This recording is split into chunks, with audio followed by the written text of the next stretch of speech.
Pesawat Garuda Indonesia bernomor penerbangan GA1105 terbakar saat terbang dari Bandara Internasional Sultan Hasanuddin Makassar di Maros menuju Bandara Udara Internasional Pangeran Muhammad bin Abdul Aziz Madinah, Arab Saudi pada Rabu 15 Mei 2024 sore.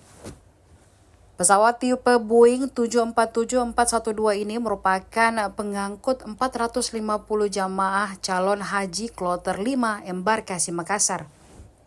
Berdasarkan video yang beredar, pesawat sudah mengeluarkan api di bagian sayap kanan saat lepas landas dari Bandara Sultan Hasanuddin International Airport.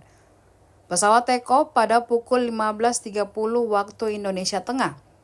Berdasarkan dari situs monitor penerbangan flightware.com, pesawat kemudian berubah arah setelah 8 menit terbang di ketinggian 3.200 kaki pada kecepatan 328 mil per jam.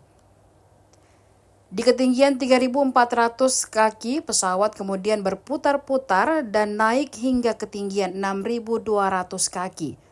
Tercatat pesawat tersebut berputar-putar sebanyak 9 kali hingga akhirnya return to base atau RTB di Bandara Internasional Hasanuddin.